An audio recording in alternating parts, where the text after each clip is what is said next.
নমস্কাৰ স্বাগতম জনাইছো আপুনি চাই আছে গুড মৰ্নিং 18 ষ্টুডিঅত মই গীতাশ্ৰী আৰম্ভণিতে ব্ৰেকিং নিউজ 12 বছৰৰ ঊৰ্ধ্বৰ কিশোৰ-কিশোৰীসকলেও ল'ব পাৰিব ভ্যাকচিন ইতিমধ্যে সম্পন্ন হৈছে ভ্যাকচিনৰ পৰীক্ষণ জাইডাছ কেডিলা নামৰ প্ৰতিষ্ঠানটোৱে প্ৰস্তুত কৰি উলিয়াইছে এই ডিএনএ ভ্যাকচিন আৰু ভ্যাকচিনে অনুমোদন লাভ কৰাৰ পিছতে কেন্দ্ৰীয় চৰকাৰে নিৰ্ধাৰণ কৰিব এতিয়া নীতি এই নীতি অনুসৰি দিয়া হ'ব এই ভ্যাকচিন আৰু এই সন্দৰ্ভত এক শুনানিত উপস্থিত থাকি দিল্লী উচ্চ ন্যায়ালয়ক জনালে এডিশনাল সলিচিটৰ জেনেৰেল চেতন শৰ্মাই বিধিসন্মত ব্যৱস্থাৰে শীঘ্ৰে এই ভ্যাকচিন উপলব্ধ হ'ব বুলি আদালতক অৱগত কৰিছে শৰ্মাই আৰু তেওঁ লগতে জনায় যে ড্ৰাগ কণ্ট্ৰোলাৰ জেনেৰেলে ভাৰত বায়োটেকক 12 বছৰ ঊৰ্ধ্বৰ শিশুৰ মাজত ভ্যাকচিনৰ পৰীক্ষণৰ অনুমতি প্ৰদান কৰিছে 6 ছেপ্টেম্বৰত অনুষ্ঠিত হ'ব পৰৱৰ্তী শুনানি আৰু এই সন্দৰ্ভত হয়তো গোটেইখিনি কথা 6 ছেপ্টেম্বৰত জানিব পৰা যাব এই আশা কৰা হৈছে আজিৰ দিনটোৰ ডাঙৰ খবৰ হৈছে যে 12 বছৰৰ ঊৰ্ধ্বৰ কিশোৰ-কিশোৰীসকলেও এতিয়াৰে পৰা ল'ব পাৰিব ভ্যাকচিন আনান বিভিন্ন দেশত এই পদ্ধতি ইতিমধ্যে আৰম্ভ হৈ গৈছে ইউএছত আৰম্ভ হৈ গৈছে কিন্তু ভাৰতত এতিয়াও 12 বছৰৰ ঊৰ্ধ্বৰ 12 পৰা 18ৰ যি এক এজ গ্ৰুপ এইখিনি বয়সৰ কিশোৰ-কিশোৰীসকলক এতিয়াও ভ্যাকচিন দিয়া হোৱা নাছিল কিন্তু শেহতীয়া ইতিমধ্যে যি সম্পন্ন হৈছে ভ্যাকচিনৰ পৰীক্ষণ তাৰ পৰা শেহতীয়াকৈ আশা কৰিব পাৰি যে অতি শীঘ্ৰে তেওঁলোকৰ বাবেও এই 12 বছৰৰ পৰা 18 বছৰৰ ভিতৰৰ এই ল'ৰা-ছোৱালীসকলৰ বাবেও ভ্যাকচিন উপলব্ধ হ'ব জাইডাছ কেডিলা নামৰ প্ৰতিষ্ঠানটোৱে প্ৰস্তুত কৰি উলিয়াইছে ডিএনএ ভ্যাকচিন আৰু এই ভ্যাকচিনে অনুমোদন লাভ কৰাৰ পিছত কেন্দ্ৰীয় চৰকাৰে নিৰ্ধাৰণ কৰিব নীতি এই সন্দৰ্ভত এক শুনানিত উপস্থিত থাকি দিল্লী উচ্চ ন্যায়ালয়ক জনাইছে এডিশনাল সলিচিটৰ জেনেৰেল চেতন শৰ্মাই আৰু বিধিসন্মত ব্যৱস্থাৰে শীঘ্ৰে এই ভ্যাকচিন উপলব্ধ হ'ব বুলিও আদালতক তেওঁ অৱগত কৰিছে লগতে জনায় যে ড্ৰাগ কণ্ট্ৰোলাৰ জেনেৰেলে ভাৰত বায়োটেককো 12 বছৰৰ ঊৰ্ধ্বৰ শিশুৰ মাজত ভ্যাকচিন পৰীক্ষণৰ অনুমতি প্ৰদান কৰিছে আৰু 6 ছেপ্টেম্বৰত অনুষ্ঠিত হ'ব এই সন্দৰ্ভত পৰৱৰ্তী শুনানি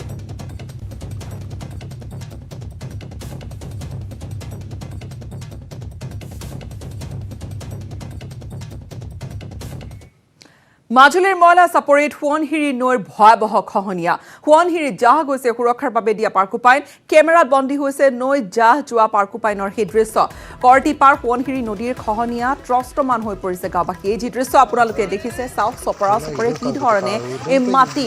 নৈখনে খহাই লৈ গৈছে নদীৰ বুকুত জাহ গৈছে বিঘাই বিঘাই ভূমি আৰু খহনীয়া জাহ গৈছে কেইবাটাও বাসগৃহ কৃষিভূমি মূৰে কপালে হাত দিবলগীয়া হৈছে অঞ্চলবাসীয়ে নিজৰ ঘৰখন সপোনৰ ঘৰখন ভাঙি এতিয়া অন্য ঠাইত আশ্ৰয় বিচাৰি যোৱাৰ প্ৰস্তুতি চলাইছে অঞ্চলবাসীয়ে কিয়নো এছপৰাকৈ নৈৰ বুকুত এই ধৰণে গোটেই অঞ্চলটোৱে যেন জাহ যোৱাৰ উপক্ৰম ঘটিছে খৰালি সময়ত সুৰক্ষাৰ কাম নকৰি ভৰ বাৰিষাৰ খহনীয়া প্ৰতিৰোধৰ কাম কাজ কৰিবলৈ এক প্ৰকাৰ উঠি পৰি লগা জলসম্পদ বিভাগ আৰু ব্ৰহ্মপুত্ৰ বোৰ্ডে মাজুলীৰ এছপৰা মাটিও বৰ্তমানলৈকে সুৰক্ষা দিব পৰা নাই তাৰ পৰিৱৰ্তে প্ৰতি বছৰে সংকুচিত হৈ আহিছে মাজুলীখন এই অভিযোগ মাজুলীবাসীৰ আৰু যোৱা দুটা দিনত অঞ্চলটোৰ বহু বিঘা ভূমি খহনীয়াৰ কবলত পৰি নৈৰ বুকুত ইতিমধ্যে জাহ গৈছে গাঁওবাসীয়ে বিভিন্ন সময়ত প্ৰশাসন তথা চৰকাৰক নিবেদন কৰি আহিছে ঠিকে কিন্তু সুৰক্ষাৰ ক্ষেত্ৰত কোনো সুফল লাভ কৰিবলৈ তেওঁলোকে সক্ষম হোৱা নাই নদীলৈ চাই হাতজোৰ কৰি মাত্ৰ নিজৰ অঞ্চলটোৰ সুৰক্ষাৰ বাবে নেদেখাজনৰ ওচৰত তেওঁলোকে প্ৰাৰ্থনা কৰিবলগীয়া হৈছে ইফালে সোৱণশিৰি নদীৰ খহনীয়া প্ৰতিৰোধত আৰু মাজুলী সুৰক্ষা প্ৰদানত সম্পূৰ্ণৰূপে ব্যৰ্থ হৈছে মাজুলীৰ সুৰক্ষাৰ দায়িত্ব থকা বেয়াগুম জলসম্পদ বিভাগটো এই যি দৃশ্য দেখিছে চাওক ঘৰৰ চালখন ঘৰৰ তিন পাত লৈ এই ধৰণে তেওঁলোক আন ঠাইলৈ ঢাপলি মেলিছে কিয়নো যিকোনো মুহূৰ্ততে অঞ্চলটো হয়তো নৈখনে খহাই লৈ যাব পাৰে ইতিমধ্যে তাত দিয়া পাৰ্কোপাইন নদীয়ে খহাই লৈ গৈছে চপৰা চপৰকৈ মাটি খহি গৈছে নিজৰ সপোনৰ ঘৰখন ভাঙি নিজ হাতে ভাঙি তেওঁলোকে আন ঠাইলৈ যাবলগীয়া হৈছে কাৰণ নৈখনৰ পৰা ভয় খহনীয়াৰ ভয়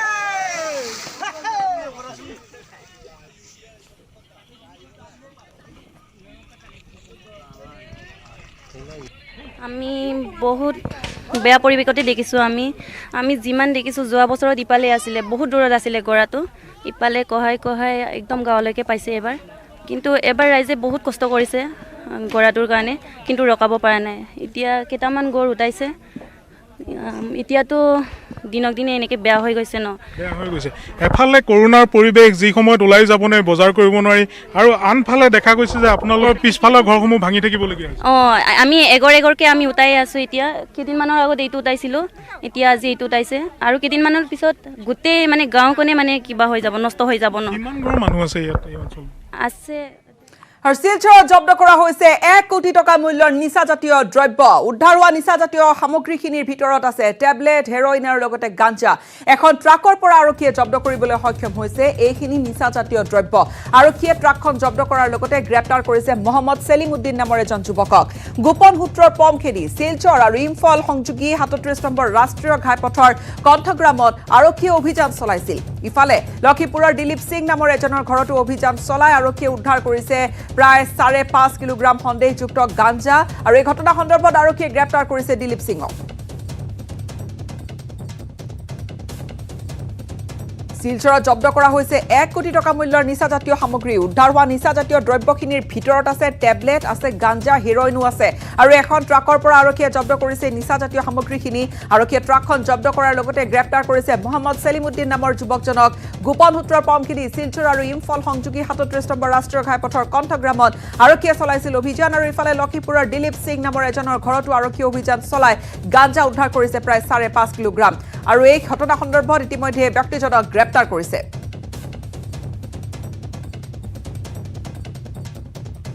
ওসি লক্ষীপুৰ আৰু ষ্টাফে এটা গাড়ী নেশ্যনেল হাইৱেত কণ্ট্ৰাগ্ৰাম বুলি জেগা আছে তাতে পাৰ্ক কৰা অৱস্থাত 50,000 ইয়াবা টেবলেটছ আমি ধৰিবলৈ সক্ষম হৈছোঁ যাৰ মাৰ্কেট ভেলিউ মোৰ দেন 1 crore হ'ব আৰ্লি মৰ্নিং আমি এটা এডিশ্যনেল SP হেডকোৱাৰ্টাৰৰ নেতৃত্বত এটা ৰেড কৰিলোঁ ঘুঙুৰ জেগাত আণ্ডাৰ ঘুঙুৰ পুলিচ আউটপোষ্ট তাতে আমি মোৰ দেন 27 গ্ৰাম হেৰইনটো জব্দ কৰিলোঁ আৰু দুজনক আটক কৰিছোঁ ইতিমধ্যে দুপৰীয়া সময়ত আজি আমাৰ SDPO লক্ষীপুৰৰ নেতৃত্বত আমি 5.5 কেজি গাঞ্জা জব্দ কৰিছোঁ আৰু এজনক গ্ৰেপ্তাৰ কৰিছোঁ কৰায়ত্ব আৰু ইফালে অসমত কিছু সুস্থিৰ হৈছে কৰোনা পৰিস্থিতি শুকুৰবাৰে 1782 লৈ হ্ৰাস পাইছে দৈনিক আক্ৰান্তৰ সংখ্যা ইয়াৰে কামৰূপ মহানগৰত আক্ৰান্ত লোকৰ সংখ্যা 174 জন বিগত 24 ঘণ্টাত কৰোনা মৃত্যু ঘটিছে 24 জন লোকৰ অসমত কোভিডত আক্ৰান্তৰ হাৰ হৈছে 1.40% 95.49% লৈ বৃদ্ধি পাইছে কৰোনাত আৰোগ্যৰ হাৰ ইফালে পৰিস্থিতি যদি যোৰহাট বা গোলাঘাটৰ দৰে ঠাইসমূহৰ য'ত ইতিমধ্যে যথেষ্ট কাঢ়া ব্যৱস্থা কৰা হৈছে কোভিড সংক্ৰমণ ৰোধ কৰিবৰ বাবে সেই অঞ্চলসমূহৰ পৰিস্থিতি সম্পৰ্কে চাওঁ বৰ বিশেষ কিন্তু উন্নত হোৱা নাই কিন্তু সামগ্ৰিক ৰূপে ৰাজ্যৰ যদি আমি কথা ক'বলৈ যাওঁ অসমত কিছু সুস্থিৰ হৈছে কোভিড পৰিস্থিতি কালিৰ দিনটোত আৰু কালিৰ দিনটোত যি আক্ৰান্ত লোকৰ সংখ্যা নতুনকৈ আক্ৰান্ত হৈছে 1782 জন লোক আৰু ইয়াৰ পূৰ্বে কিছু বেছি আছিল কালিৰ দিনটোত শুকুৰবাৰৰ দিনটোত কিছু কমি 1782 জনলৈ বৃদ্ধি পালে 1782 জন হৈছে গৈ দৈনিক আক্ৰান্তৰ সংখ্যা আৰু ইয়াৰে কামৰূপ মহানগৰত আক্ৰান্ত লোকৰ সংখ্যা 174 জন বিগত 24 ঘণ্টাত কৰোনাত মৃত্যুক আঁকোৱালি লৈছে 24 জন লোকে অসমত কোভিডত আক্ৰান্তৰ হাৰ হৈছে 1.4 আৰু ইফালে যি আৰোগ্যৰ হাৰ ৰিকভাৰী ৰেট সেয়া হৈছে 95.49%।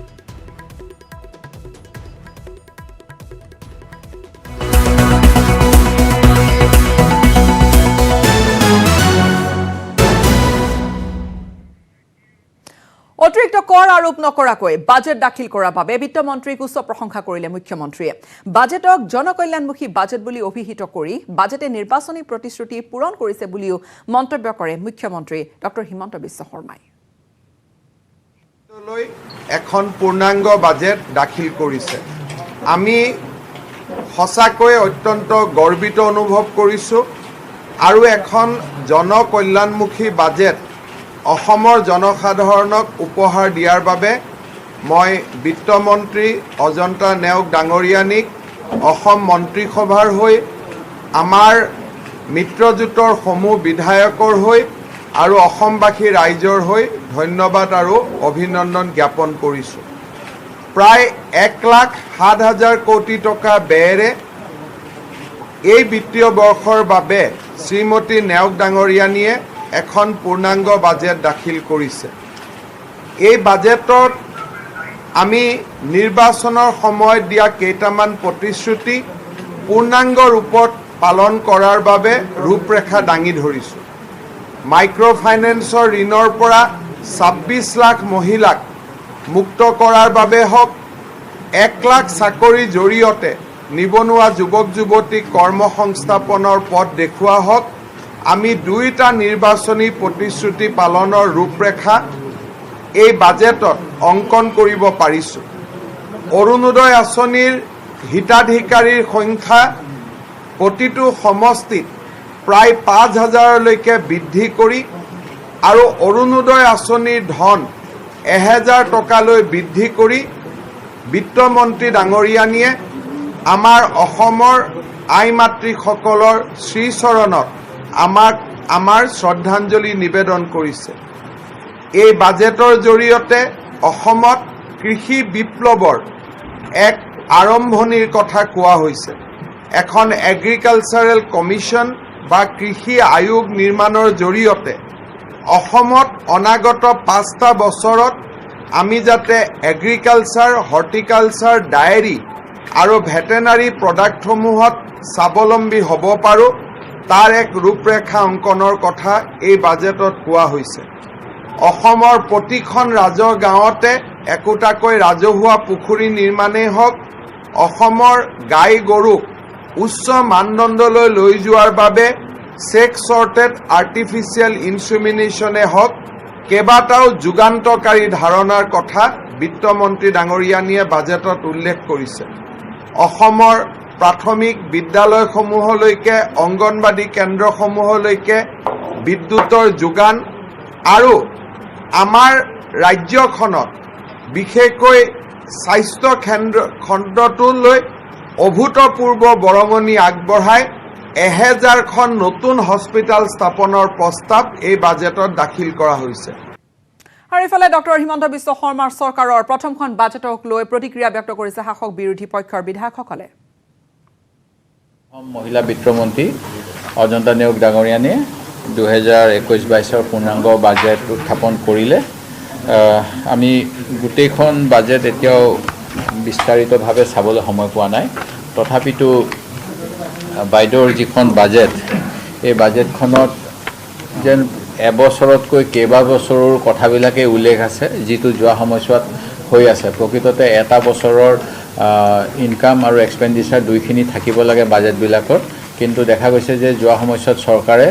বিভিন্ন কাম আৰম্ভ কৰাৰ পিছত তেওঁ সেই কামবিলাক কেইবাবছৰলৈ টানি নি থাকে, সময়মতে কামখিনি সম্পূৰ্ণ কৰা নহয় আৰু তাৰ ফলত প্ৰকৃততে বছৰটোত কোনখিনি কাম কৰা হ'ল নে 5 বছৰীয়া পৰিকল্পনা, এই কথাখিনিও প্ৰকৃততে বাজেটত যেনেধৰণে ৰিফ্লেকশ্যন হ'ব লাগে সেইখিনি হোৱা আমি দেখা নাপাওঁ। যি কি নহওক, বৰ্তমানৰ পৰিস্থিতিটো আমি সকলোৱে জানো, ক'ভিড, মুদ্ৰাস্ফীতি, অভাৱনীয় মূল্যবৃদ্ধি, এই গোটেইবিলাক পৰিস্থিতি। এইখিনি সময়ত এগৰাকী মহিলা হিচাপে যিখন বাজেট বাইদেউ উত্থাপন কৰিলে, সেই বাজেটত আমি যেনেকুৱা ধৰণৰ ঘৰ চলোৱাৰ ক্ষেত্ৰত যেনেকুৱা কৌশল মহিলা এগৰাকীৰ সেইখিনি দেখা পাব লাগিছিল, সেইখিনি কিন্তু কিছু কমেই দেখা পাইছোঁ। লগতে যোৱা সময়ছোৱাত দিয়া বিভিন্ন প্ৰতিশ্ৰুতি নিৰ্বাচনৰ সময়ত, সেইখিনিও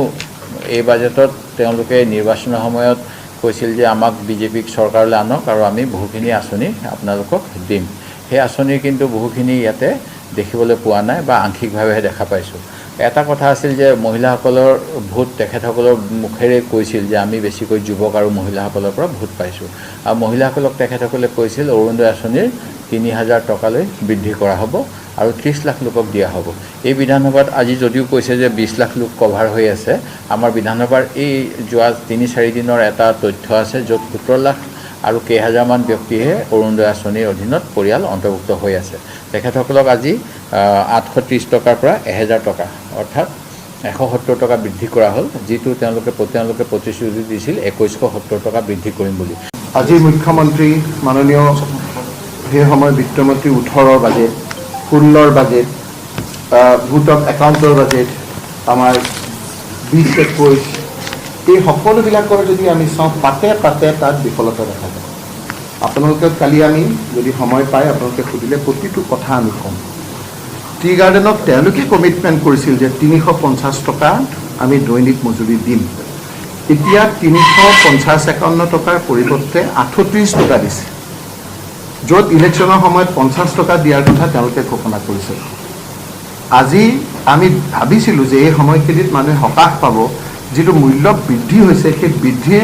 কিছু পৰিমাণে হ'লেও কমোৱাৰ এটা আভাস এই বাজেটত থাকিব বুলি আমি ভাবিছিলোঁ।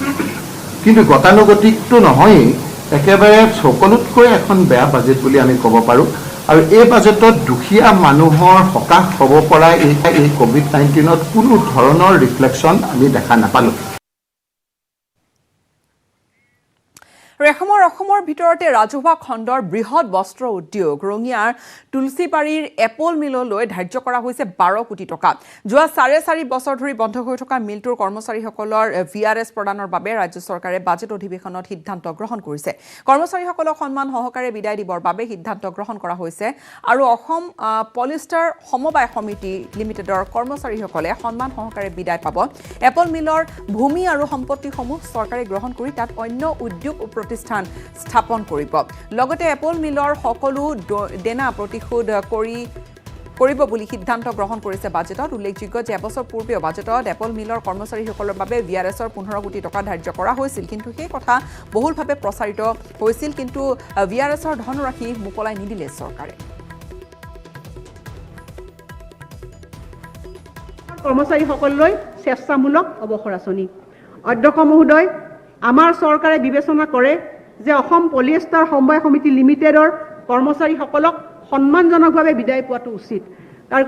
এই কৰ্মচাৰীসকলে দীৰ্ঘদিনীয়া ৰাজ্যখনলৈ এই খণ্ডত সেৱা আগবঢ়াই আহিছে। সেয়েহে আমি এপলৰ এই নিগমৰ ভূমি আৰু সম্পত্তিসমূহ গ্ৰহণ কৰি এই ভূমিত আন বিকল্প ঔদ্যোগিক প্ৰতিষ্ঠান স্থাপন কৰিবলৈ বিচাৰিছোঁ। তদুপৰি যোগ্য কৰ্মচাৰীসকলক স্বেচ্ছামূলক অৱসৰ আঁচনিৰ জৰিয়তে পাবলগীয়া ধনকে ধৰি এপলৰ সকলো ধৰণৰ দেনা পৰিশোধ কৰাৰ বাবে আমি এক আৰ্হি প্ৰস্তুত কৰিছোঁ। অধ্যক্ষ মহোদয়, মই 2021-22 বৰ্ষৰ বাজেটত ইয়াৰ বাবে 12 কোটি টকা ধাৰ্য কৰিছোঁ। আৰু কোভিড পৰিস্থিতি সম্পৰ্কত প্ৰশাসনৰ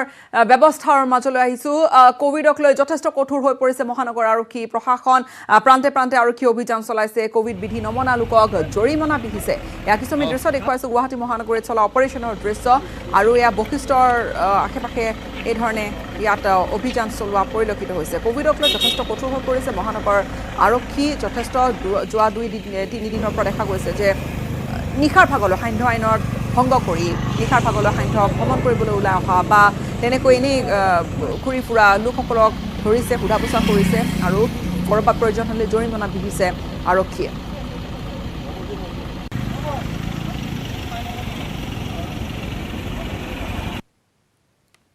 ৰাইজক সজাগ আৰু সচেতন কৰাৰ উদ্দেশ্যে হাতীগাঁও থানাত এতিয়া নিশা পৰ্যন্ত এনেদৰে অভিযান চলিছে, আৰু যিসকল লোকে 144 ধাৰা ইতিমধ্যে জাৰি হৈ আছে আৰু 144 ধাৰা যিসকলে উলংঘা কৰিছে তেখেতসকলক ইতিমধ্যে জৰিমনা বিহা হৈছে, আৰু যিসকল লোকে মুখত মাস্ক পৰিধান কৰা নাই বা অড আৰু ইভেন নাম্বাৰ অৰ্থাৎ যুগ্ম আৰু অযুগ্মৰ যিসমূহ নিয়ম আছে সেই নিয়মসমূহ যিসকলে উলংঘা কৰিছে তেখেতসকলক জৰিমনা বিহিছে। আৰু এয়াই তাৰ দৃশ্য। যিসকল ব্যক্তিয়ে কোভিড প্ৰট'কল মনা নাই আৰু যিসকল ব্যক্তিয়ে সন্ধিয়া 5 বজাৰ পিছতো গভৰ্ণমেণ্ট ইনষ্ট্ৰাকশ্যনৰ মতে 5 বজাৰ পিছত ওলাই আহিব নালাগে বুলি ইনষ্ট্ৰাকশ্যন আছে, ইনষ্ট্ৰাকশ্যন নামানি পেলি যিসকল লোক ওলাই আহিছে তেওঁলোকক আমি চেক কৰিছোঁ এখন এখনকৈ গাড়ী, আৰু তেওঁলোকক আমি জৰিমনা বিহিছোঁ। এইকেইদিন আপোনালোকৰ অভিযান চলি আছে নেকি? আমাৰ অভিযান চলি আছে। আমাৰ এতিয়া মোৰ দিছপুৰ ৰাজহ চক্ৰৰ অন্তৰ্গত ইয়াতে আমাৰ হাতীগাঁও, বেলতলা, দিছপুৰ, খানাপাৰা, ফটাহিল, আমবাৰী এইফালে সকলোতে চলি আছে, ভঙাগড় এইবিলাকত চলি আছে। সজাগ হোৱা নাই নেকি ছাৰ? কিছুমান লোক এতিয়াও সজাগ হোৱা নাই। তেওঁলোকক ইমান বাৰম্বাৰ কোৱা হৈছে, বিভিন্ন আপোনালোকৰ মিডিয়া যোগেদিও কোৱা হৈছে, বিভিন্ন পন্থাৰে কোৱা হৈছে, তেওঁলোকক এনাউন্স কৰা হৈছে মাইকিং কৰি পিনি যে আপোনালোকে 5 বজাৰ পিছত বিনা কাৰণত ওলাই নাহিব, কিন্তু ৰাইজ ওলাই আহিছে। এতিয়া আপোনালোকে দেখিছে গাড়ী লাইন পাতি গৈছে। এতিয়াও তেওঁলোকৰ বিভিন্ন ধৰণৰ এক্সকিউজ দেখা যায়, কিন্তু আমি কাকো তেনেধৰণে এৰি দিয়া নাই। যিসকল ব্যক্তিয়ে কোনো বিশেষ কাৰণত এচেঞ্চিয়েল ছাৰ্ভিচ হিচাপে তেওঁলোকে ওলাই আহিছে তেওঁলোকক আমি যাব দিছোঁ, বাকীসকলক আমি ফাইন বিহিছোঁ। এয়া আছিলে ৰাজচক্ৰ বিষয়ৰ ভাষ্য। আৰু এই নিশা পৰ্যন্ত যি চোৱা যায় দীঘলীয়া শাৰী দেখা পোৱা গৈছে, কিয়নো সকলোৱে ইতিমধ্যে যিসমূহ কোভিডৰ সময়ত 5 বজাতে সান্ধ্য আইন জাৰি হৈ আছে তেনে সময়তে সান্ধ্য আইন মানা পৰিলক্ষিত হোৱা নাই, তাৰ বিপৰীতে সান্ধ্য আইন ভংগ কৰা হৈছে। আৰু এয়া হৈছে হাতীগাঁও পৰিৱেশ। আৰু হাতীগাঁও অঞ্চলত বৃহত্তৰ অঞ্চলত যদি চোৱা যায় এনেদৰে এতিয়া নিশাৰ ভাগত প্ৰত্যেকখন বাহনে আইন উলংঘা কৰা দেখা গৈছে, আৰু যিসকল এচেঞ্চিয়েল নহয় তেখেতসকলো আহিছে। আৰু ইয়াক জিলা পৰিবহণ বিষয়াও ইয়াতে সহযোগ কৰিছে এই স্থানত, আৰু সকলো জিলা পৰিবহণ বিষয়াৰ লোকসকলেও এনেদৰে তেখেতসকলে থকা দেখিবলৈ পোৱা গৈছে। আৰু এই ধৰণে দেখা গৈছে মহানগৰ আৰক্ষী যথেষ্ট কঠোৰ হৈ পৰিছে। সময়খিনিত এটা চমু বাণিজ্যিক বিৰতিৰ। স্ট্ৰং মানে জানেনে মাইথান স্ট্ৰং পুনৰ স্বাগতম জনাইছোঁ। এক গুৰুত্বপূৰ্ণ খবৰ কোভিড পৰিস্থিতি পৰ্যবেক্ষণৰ বাবে আজি যোৰহাটলৈ আহিব কেন্দ্ৰীয় চৰকাৰৰ এটি দল যোৰহাটৰ কোভিড পৰিস্থিতি যথেষ্ট উদ্বেগজনক হৈ পৰাৰ বাবে কেন্দ্ৰীয় দলে পৰ্যবেক্ষণ কৰিব এই গোটেই পৰিস্থিতি লগতে দলটোৱে পৰ্যবেক্ষণ কৰিব জিলাখনৰ আন আৰু বহু দিশ যিহেতু কোভিড পৰিস্থিতি নিয়ন্ত্ৰণৰ বাবে একেবাৰে লকডাউন দি দিয়া হৈছিল যোৰহাটত যথেষ্ট কঠোৰ ব্যৱস্থা লোৱা হৈছে যোৰহাটত কিন্তু পৰিস্থিতি উদ্বিগ্নতাৰ এতিয়াও হৈ আছে বা এতিয়াও সেই সংক্ৰমণৰ হাৰ পজিটিভিটি ৰেট কমা নাই যাৰ পৰিপ্ৰেক্ষিতত যোৰহাটত আজি এটা কেন্দ্ৰীয় চৰকাৰৰ দল আহি উপস্থিত হ'ব আৰু এই কেন্দ্ৰীয় দলটোৱে বাকি গোটেইখিনি দিশ চালিজাৰি চাব কোভিড পৰিস্থিতি সম্পৰ্কে বুজ ল'ব পৰ্যালোচনা কৰিব হয়তো বৈঠকত মিলিত হ'ব স্বাস্থ্য বিভাগৰ উচ্চ পদস্থ বিষয়াসকলৰ সৈতে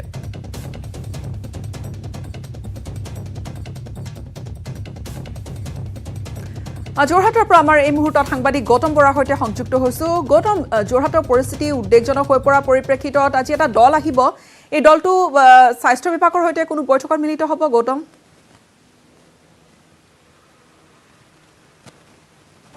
নিশ্চয়কৈ গীতাশ্ৰী যিহেতু যোৰহাটত আজি কোভিড পৰিস্থিতি অধিক উদ্বেগজনক হৈ আছে আৰু সম্পূৰ্ণ লকডাউন দিবলগীয়া হৈছিলে 4 দিনৰ বাবে আৰু কালিৰ দিনটোত সংক্ৰমণৰ হাৰ আছিলে 2.7%, তাৰ আগৰ দিনটো 2.9% আছিলে, তাৰ আগৰ দুটা দিনত 2.7% ওপৰত আমি দেখিবলৈ পাইছিলোঁ সংক্ৰমণৰ হাৰ। গতিকে সংক্ৰমণ যিহেতু কমিছে যদিও এটা নিৰ্দিষ্ট পৰ্যায়তে আছে আৰু যোৰহাট জিলা প্ৰশাসন আৰক্ষীয়ে যৌথভাৱে ব্যাপক অভিযান চলাইছে তাত স্বাস্থ্য বিভাগৰ লোকসকল আছে আৰু বিগত 4 দিনত আমি দেখিবলৈ পাইছোঁ যে জনসমাগমৰ হাৰ নগৰ তথা গ্ৰামাঞ্চলত বহু পৰিমাণে কমিছে আৰু সেই সমগ্ৰ দিশসমূহ পৰ্যালোচনা কৰিবৰ বাবে যিহেতু সমগ্ৰ দেশতে চৰ্চা হৈ আছে উত্তৰ পূৰ্বাঞ্চলৰ কিছুমান জিলাৰ নাম যিসমূহ জিলাত সংক্ৰমণ উদ্বেগজনকভাৱে বৃদ্ধি পাই আহিছে আৰু সেই বিষয়ে পৰ্যালোচনা কৰিবৰ বাবে দুজনীয়া এটা কেন্দ্ৰীয় চৰকাৰ দল আজি যোৰহাটলৈ আহিব আৰু এই দলটো কেৱল যোৰহাটেই নহয় উত্তৰ পূৰ্বাঞ্চলৰ যিসমূহ জিলাত কোভিড পৰিস্থিতি উদ্বেগজনক হৈ আছে শ্বিলঙৰ পৰা আৰম্ভ কৰি অসমৰ আৰু যিকেইখন জিলাত এনেধৰণৰ উদ্বেগজনক হৈ আছে সেই সমূহলৈও ইতিমধ্যে গৈ তেওঁলোকে কোভিড পৰিস্থিতি পৰ্যবেক্ষণ কৰিব তেওঁলোকৰ এটা নিৰ্দিষ্ট ফৰ্মেট আছে সেই অনুসৰি তেওঁলোকে যোৰহাট কোভিড পৰিস্থিতি নিয়ন্ত্ৰণৰ সৈতে জড়িত যিসকল বিষয়া কৰ্মচাৰী আছে তেওঁলোকৰ সৈতে বাৰ্তালাপ কৰিব বা তাৰ যোৰহাটৰ বিভিন্ন দিশসমূহ তেওঁলোকে পৰ্যবেক্ষণ কৰিব য'ত কণ্টেইনমেণ্ট জ'ন আছে কণ্টেইনমেণ্ট অঞ্চল হিচাপে যিসমূহ ঘোষণা কৰা হৈছে তালৈ গৈ তেওঁলোকে তাত কি ব্যৱস্থা গ্ৰহণ কৰিছে কণ্টেইনমেণ্ট জ'নসমূহত ইত্যাদি বিভিন্ন ধৰণৰ দিশসমূহ তেওঁলোকে পৰ্যালোচনা কৰিব পৰ্যালোচনা কৰাৰ অন্তত কেন্দ্ৰীয় চৰকাৰৰ ওচৰত এক প্ৰতিবেদন দাখিল কৰিব আৰু তাৰ বাবে সমগ্ৰ যোৰহাট জিলা প্ৰশাসন তথা কোভিড পৰিস্থিতিৰ সৈতে যুঁজ দি থকা লোকসকল ইতিমধ্যে বিষয়া কৰ্মচাৰীসকল ব্যস্ত হৈ পৰিছে আজি দুপৰীয়া সেইখন বৈঠক অনুষ্ঠিত হ'ব আৰু তাৰপিছতে তেওঁলোকে নিৰ্দিষ্ট বহুত স্থানলৈ গৈ সেই বিষয়ে পৰ্যালোচনা কৰিব যোৰহাটৰ কোভিড পৰিস্থিতি সন্দৰ্ভত আৰু অৰ্থাৎ গীতাশ্ৰী আমি জানিব পাৰিছোঁ যে যোৰহাটত জিলাৰ কোভিড পৰিস্থিতিয়ে ইতিমধ্যে কেন্দ্ৰীয় চৰকাৰকো অস্বস্তিত পেলাইছে আৰু উত্তৰ পূৰ্বাঞ্চলৰ যিকেইখন ৰাজ্যৰ যিকেইখন জিলাই ইতিমধ্যে কেন্দ্ৰীয় স্বাস্থ্য মন্ত্ৰণালয়ৰ দৃষ্টি কাঢ়িবলৈ সক্ষম হৈছে তাৰ ভিতৰত যোৰহাট জিলাখনো আছে গতিকে যোৰহাট জিলা প্ৰশাসনে আহ্বান জনাইছে যোৰহাট জিলাবাসীক যে যি দুৰ্নাম ইতিমধ্যে যোৰহাটলৈ আহিছে ৰেড ডিষ্ট্ৰিক্ট হিচাপে সেই দুৰ্নাম যাতে আঁতৰোৱাৰ ক্ষেত্ৰত সকলোৱে সহায় সহযোগিতা আগবঢ়ায় যোৰহাট জিলাখনক এনেদৰে বৰ্তমান যি ধৰণে ৰাইজে ঘৰৰ ভিতৰতে থাকি কোভিড প্ৰট'কলসমূহ মানিবলৈ চেষ্টা কৰিছে প্ৰয়াস কৰিছে ইয়াৰ ধাৰা যাতে অব্যাহত ৰাখি গৌতম যথেষ্টখিনি চেষ্টা চলা দেখা গৈছে আৰু ৰাইজো সচেতন হৈছে বুলি আপুনি জনাইছে কালিৰ দিনটোত কিমান আক্ৰান্ত হ'ল নতুনকৈ সেইখিনি তথ্য যদি দিয়ে বা ৰিকভাৰী ৰেট কি ধৰণৰ সেইখিনি তথ্য যদি আমাক দিয়ে হয় নিশ্চয়কৈ গীতাশ্ৰী আমি দৰাচলতে সংখ্যাৰ ওপৰত বিশেষ গুৰুত্ব নিদিওঁ সংক্ৰমণৰ হাৰৰ ওপৰত গুৰুত্ব দিওঁ কিয়নো যিমান সংখ্যক পৰীক্ষা কৰা হয় সেই পৰীক্ষা কৰাৰ পাছত যিমান সংখ্যক লোক আক্ৰান্ত হয় তাৰ ওপৰতে সংক্ৰমণৰ হাৰটো নিৰ্ধাৰণ কৰা হয় আমি কৈছোঁ যে যদিহে পৰীক্ষা কৰাৰ সংখ্যা কম হয় আৰু সংক্ৰমণৰ হাৰো তেতিয়া বৃদ্ধি পায় আৰু যদিহে 7-8 পৰীক্ষা কৰা হয় তাত যদি 200মান লোক পজিটিভ পোৱা যায় তেতিয়া সংক্ৰমণৰ হাৰটো আমি কম দেখিবলৈ পোৱা যায় গতিকে কালি 2.7 মই ইয়াৰ পূৰ্বে উল্লেখ কৰিছোঁ সংক্ৰমণৰ হাৰসমূহৰ কথা কিন্তু গীতাশ্ৰী এই কোভিড পৰিস্থিতিয়ে বহুকেইটা দিশ উন্মোচিত কৰিছে আৰু তাৰ ভাল দিশো আছে এটা হৈছে যে যোৰহাটত কোভিড পৰিস্থিতি উদ্বেগজনক হৈ থকাৰ বাবে কেন্দ্ৰীয় চৰকাৰৰ তৰফৰ পৰা চৰকাৰ সংশ্লিষ্ট কৰ্তৃপক্ষৰ পৰা যোৰহাটলৈ ভেকচিনৰ যোগান পৰ্যাপ্ত হৈছে আৰু ইয়াৰ ফলত বৰ্তমান 75%তকৈ অধিক 18 বছৰ ঊৰ্ধৰ আৰবান অঞ্চলৰ নগৰ অঞ্চলৰ লোকে ইতিমধ্যে কোভিডৰ গ্ৰহণ কৰিছে ত্বৰান্বিত হৈছে যিহেতু বহুত ঠাইত আচলতে ভেকচিনৰ অভাৱত বা তেনেকৈ সেই প্ৰক্ৰিয়া বন্ধ এক প্ৰকাৰ স্থবিৰ হৈ পৰা পৰিলক্ষিত হৈছে তেনে নানানটা খবৰ অহাৰ মাজতে নিশ্চয়কৈ এয়া এটা গুৰুত্বপূৰ্ণ দিশ কিন্তু টেষ্টিঙৰ কথাটো আপুনি যিহেতু উল্লেখ কৰিছে পৰ্যাপ্ত পৰিমাণে টেষ্টিং হৈ আছেনে কিয়নো এইবাবে যে যি ঠাইত আচলতে সংক্ৰমণৰ হাৰ অধিক হৈ আছে যাৰ বাবে লকডাউনৰ দৰে পৰিস্থিতি দিয়া হৈছে তাত আচলতে স্বাভাৱিকতে টেষ্টিং হয়তো বঢ়াই তোলাৰ লগে লগে পৰীক্ষা বেছি কৰাৰ লগে লগে হয়তো আমি আৰু এখন ছবি ভালদৰে পাম যে সঁচাকৈ সংক্ৰমণৰ হাৰ কেনেকুৱা বা সংক্ৰমণ কি ধৰণে গৈছেগৈ সেই টেষ্টিং বিভিন্ন ঠাইত সেই অনুপাতে হৈ আছেনে হয় নিশ্চয়কৈ গীতাশ্ৰী সংক্ৰমণৰ অনুপাতে যোৰহাটত কালিৰ দিনটো ৩,৭৮০টা ৰেড টেষ্ট কৰা হৈছিলে আৰু ঠিক সেইদৰে তাৰ বিপৰীতে ৩১৭টা RT-PCR টেষ্ট কৰা হৈছিলে আৰু তাৰ বিপৰীতে 105জনৰ ক্ষেত্ৰত লাভ কৰা হৈছিলে যি পজিটিভ পোৱা গৈছিলে আৰু RT-PCR ক্ষেত্ৰতো তেনেকৈ কিছু সংখ্যক লোকৰ ক্ষেত্ৰতে পোৱা গৈছিলে আৰু সংক্ৰমণৰ হাৰ পোৱা গৈছে 2.78%। অৰ্থাৎ যোৰহাট জিলাখনত ৩,৫০০ৰ পৰা ৬,০০০ৰ ভিতৰতে দৈনিক এনেধৰণৰ কোভিডৰ পৰীক্ষা চলি আছে আৰু শেহতীয়াকৈ যোৰহাটৰ স্বাস্থ্য বিভাগৰ যুটীয়া স্বাস্থ্য সঞ্চালকালয়ে সমূহ চিকিৎসকক আহ্বান জনাইছে যিসকলে প্ৰাইভেট প্ৰেক্টিছ কৰে কিয়নো দেখা গৈছিল যে বহু লোকে কোভিডৰ চিমটম থকা বহু লোকে লক্ষণ থকা লোকসকলে প্ৰাইভেট চিকিৎসকৰ কাষ চাপে আৰু আমি সাধাৰণতে যিসমূহ জানো ইণ্টাৰনেটত পঢ়ি আমি যিসমূহ জানো যে এইকেইটা ঔষধ খালে ভাল হয় বা এইকেইটা ষ্টেৰইড ল'লে ভাল হয় তেনেধৰণৰ চিকিৎসা কিছুমানে লোকে কৰি আছিলে আৰু সেইটো অতি বিপদজনক বুলি যেতিয়া পোহৰলৈ আহে তেতিয়া নিৰ্দেশনা জাৰি কৰা হৈছে যোৰহাটত যে যিসকল প্ৰাইভেট প্ৰেক্টিছ কৰে কোভিডৰ চিমটম থকা কোনো লোককে চিকিৎসা কৰিব নোৱাৰিব তেওঁলোকক ৰেড টেষ্ট বা RT-PCR টেষ্টটো কৰাৰ প্ৰতিবেদন পোৱাৰ পিছতে কৰিব পাৰিব আৰু এই ক্ষেত্ৰত অতি কঠোৰ নিৰ্দেশনা জাৰি কৰা হৈছে কেইদিনমান পূৰ্বে আৰু তাৰ পিছত আশা কৰা হৈছে যে ইয়াৰ দ্বাৰা যেনেধৰণৰ কোভিডৰ সংক্ৰমণ হৈ থকা বুলি ধাৰণা কৰা হৈছিলে সেই ইয়াৰ ফলত এই সংক্ৰমণৰ হাৰো কিছু পৰিমাণে কমিব কিন্তু মই পুনৰবাৰ কৈছোঁ গীতাশ্ৰী যে যোৰহাট জিলাখনত এই কোভিড পৰিস্থিতিৰ ফলত এটা আমি সুখবৰ লাভ কৰিছোঁ সেইটো হৈছে যে পৰ্যাপ্ত ভেকচিনৰ যোগান আমি পাইছোঁ যোৰহাট জিলাখনে তাৰ ফলত নগৰ অঞ্চলৰ ৭৫%তকৈ অধিক লোকে ইতিমধ্যে ১৮ বছৰ ঊৰ্ধৰ লোকে ভেকচিনেশ্যন হৈছে আৰু সমগ্ৰ জিলাখনত প্ৰায় ৬০-৬৫% ওপৰত প্ৰায় ৬০% ওপৰত ইতিমধ্যে ভেকচিনেশ্যন হৈ গৈছে আৰু এই ধাৰা যদি অব্যাহত থাকে তেনেহ'লে জুলাই মাহৰ ভিতৰতে এটা অতি সুস্থিৰ পৰ্যায় পাব বুলি ধাৰণা কৰা হৈছে আৰু তাৰ বিপৰীতে গীতাশ্ৰী আৰু এটা দিশ উন্মোচিত হৈছে তাৰ ক্ষেত্ৰত আমি আহ্বান জনাম অসম চৰকাৰক যে ব্যৱস্থা গ্ৰহণ কৰিবৰ বাবে সেইটো হৈছে গাঁৱৰ ভূঞে বিয়পি পৰা চুলাই মদৰ ব্যৱসায় আবকাৰী নামৰ এটা বিভাগ আছে কিন্তু শেহতীয়াকৈ যোৰহাট জিলা প্ৰশাসন আৰু আৰক্ষীয়ে যি ধৰণে অভিযান চলাইছে তেতিয়া দেখা গৈছে যে দৈনিক হাজাৰ 10,000 15,000 তেনেধৰণৰ লিটাৰ অবৈধ চুলাই মদ ধ্বংস কৰিবলৈ সক্ষম হৈছে বহু লোকক তেওঁলোকে আটক কৰিবলৈ সক্ষম হৈছে এতিয়া প্ৰশ্ন উঠিছে যে বিগত মাহৰ পৰাই কোভিড পৰিস্থিতি আমি দেখিবলৈ পাইছিলোঁ যে সেই সময়ছোৱাত এনেধৰণে কাঠফুলাৰ দৰে কুটিৰ শিল্পৰ দৰে এই চুলাই মদৰ ঘাটিসমূহ কেনেধৰণে চলি থাকিব পাৰিলে য'ত নেকি এইসমূহ নিয়ন্ত্ৰণ কৰাৰ বাবে জিলাখনত আবকাৰী দৰে এটা বিভাগ আছিলে গতিকে কোভিড পৰিস্থিতি হৈ যোৱাৰ পিছত এইসমূহ দিশৰ পৰ্যালোচনা কৰাৰ অতিকৈ প্ৰয়োজন আছে আৰু বিশেষকৈ আবকাৰী বিভাগটোৰ ক্ষেত্ৰত যিহেতু আমি দেখিবলৈ পাইছোঁ যে যোৰহাট জিলাত যিসকল দণ্ডাধীশ গৈছে তেওঁলোক দেখি আশ্চৰ্যচকিত হৈ পৰিছে যে জিলাখনত এনে পৰ্যায়ত অবৈধ চুলাই মদৰ ব্যৱসায় চলি আছিলে দৈনিক হাজাৰ লিটাৰ গীতাশ্ৰী আমি উল্লেখ কৰিছোঁ যে হাজাৰ লিটাৰ তেওঁলোকে ধ্বংস কৰিছে গতিকে এই ক্ষেত্ৰতো অনুসন্ধান কৰি এক ব্যৱস্থা গ্ৰহণ কৰাটো অতিকৈ প্ৰয়োজনীয় হৈ পৰিছে তাৎপৰ্যপূৰ্ণ বিষয় যিহেতু এই বিষয়টোৱে আচলতে সেই চুলাই ভাটিবোৰৰ পৰা চুলাইৰ সেই ঘাটিসমূহৰ পৰাই যে কোভিড সংক্ৰমণ বিয়পিছে বিশেষকৈ গ্ৰাম্যাঞ্চলত সেই কথা এক প্ৰকাৰ নিশ্চিত হৈছে সেই কথাও প্ৰমাণিত হৈছে আৰু তাৰ পিছৰে পৰাই এতিয়া যথেষ্ট বিভিন্ন ঠাই দেখা গৈছে চুলাই মদ বিৰোধী অভিযান চলিছে কিন্তু এই কথাখিনি হয়তো আৰু অধিক গুৰুত্ব সহকাৰে লোৱাৰ প্ৰয়োজন আছে গৌতম আজি যি দল আহিব যি টিম আহিব কেন্দ্ৰীয় বিভাগৰ কেন্দ্ৰীয় চৰকাৰৰ ফালৰ পৰা তাত চিকিৎসক আছে বিষয়া আছে কি ধৰণৰ এই দলটো হয় নিশ্চয়কৈ আমি জানাত তাত দুজনীয়া সেই দল হয় দিল্লীৰ লেডি হাৰ্লি হস্পিটেলৰ এগৰাকী জ্যেষ্ঠ চিকিৎসক থাকিব আৰু তাৰ লগতে কলিকতাৰ এটা অনুষ্ঠানৰ পাব্লিক হেল্থৰ লগত জড়িত এটা প্ৰতিষ্ঠানৰ এগৰাকী জ্যেষ্ঠ বিষয়াত সেই দলটোত আছে আৰু তেওঁলোকে আহি কেন্দ্ৰীয় চৰকাৰে যি নিৰ্ধাৰণ কৰি দিছে যি ফৰ্মেট প্ৰস্তুত কৰি দিছে সেই অনুসৰি তেওঁলোকে সমগ্ৰ জিলাখনতে কোভিডৰ ওপৰত পৰ্যালোচনা চলাব আৰু এক ছাৰ্ভে বা এক জৰীপ চলাব বুলি ক'ব পাৰি আৰু তাৰ যিসমূহ তথ্য যিসমূহ ডাটা সেই ডাটাসমূহ বিশ্লেষণ কৰি তেওঁলোকে সেয়া কেন্দ্ৰীয় চৰকাৰৰ ওচৰত দাখিল কৰিব আৰু তাৰপিছত হয়তো পৰৱৰ্তী পৰ্যায়ত সেই ডাটাসমূহৰ ওপৰত নিৰ্ভৰ কৰি কেন্দ্ৰীয় চৰকাৰে পৰৱৰ্তী পৰ্যায়ত ব্যৱস্থা গ্ৰহণ কৰিব কিয়নো শেহতীয়াকৈ কেন্দ্ৰীয় স্বাস্থ্য মন্ত্ৰালয়ে যি তথ্য প্ৰকাশ কৰিছে যে সমগ্ৰ ভাৰতবৰ্ষৰ ভিতৰতে উত্তৰ পূৰ্বাঞ্চলৰ ৰাজ্যকেইখনতে